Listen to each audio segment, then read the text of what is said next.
आज के वीडियो के अंदर आप लोगों को हनुमान पुत्र मकरध्वज के बारे में बताया जाएगा।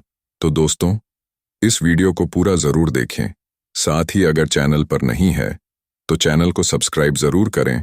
पवन पुत्र हनुमान बाल ब्रह्मचारी थे, लेकिन मकरध्वज को उनका पुत्र कहा जाता है। यह कथा उसी मकरध्वज की है।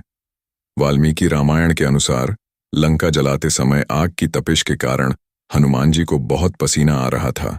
इसलिए लंका दहन के बाद जब उन्होंने अपनी पूंछ में लगी आग को बुझाने के लिए समुद्र में छलांग लगाई तो उनके शरीर से पसीने की एक बड़ी सी बूंद समुद्र में गिर पड़ी। उस समय एक बड़ी मछली ने भोजन समझ वह बूंद निगल ली। उसके उदर में जाकर वह बूंद एक शरीर में बदल गई। एक दिन पाताल के असुरराज अहिरावण के सेवकों ने उस मछली को पकड़ लिया। जब वे उसका पेट चीर रहे थे तो उसमें से वानर की आकृति का एक मनुष्य निकला। वे उसे अहिरावण के पास ले गए। अहिरावण ने उसे पातालपुरी का रक्षक नियुक्त कर दिया। यही वानर हनुमान पुत्र मकरध्वज के नाम से प्रसिद्ध हुआ। जब राम रावण युद्ध हो रहा था तब रावण की आज्ञानुसार अहिरावण राम लक्ष्मण का अपहरण कर उन्हें पातालपुरी ले गया। उनके अपहरण से वानर सेना भयभीत व शोकाकुल हो गई, लेकिन विभीषण ने यह भेद हनुमान के समक्ष प्रकट कर दिया। तब राम लक्ष्मण की सहायता के लिए हनुमान जी पातालपुरी पहुंचे। जब उन्होंने पाताल के द्वार पर एक वानर को देखा तो वे आश्चर्यचकित हो गए। उन्होंने मकरध्वज से उसका परिचय पूछा। मकरध्वज अपना परिचय देते हुए बोला, मैं हनुमान पुत्र मकरध्वज हूं और पातालपुरी का द्वारपाल हूं।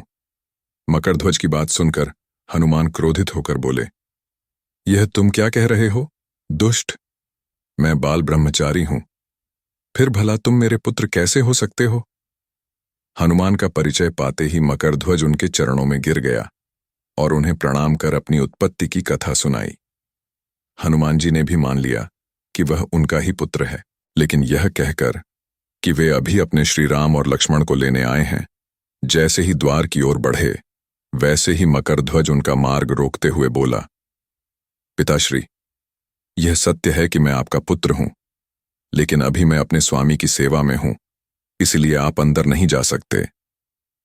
हनुमान ने मकरध्वज को अनेक प्रकार से समझाने का प्रयास किया, किंतु वह द्वार से नहीं हटा। तब दोनों में घोर युद्ध शुरू हो गया।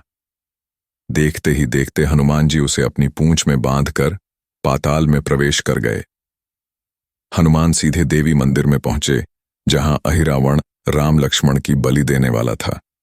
हनुमान जी को देखकर चामुंडा देवी पाताल लोक से प्रस्थान कर गईं। तब हनुमान जी देवी रूप धारण करके वहां स्थापित हो गए। कुछ देर के बाद अहिरावण वहां आया और पूजा अर्चना करके जैसे ही उसने राम लक्ष्मण की बलि देने के लिए तलवार उठाई, वैसे ही भयंकर गर्जन करते हुए हनुमान जी प्रकट हो गए और उसी तलवार से अहिरावण का वध कर दिया। उन्होंने राम लक्ष्मण को बंधन मुक्त किया।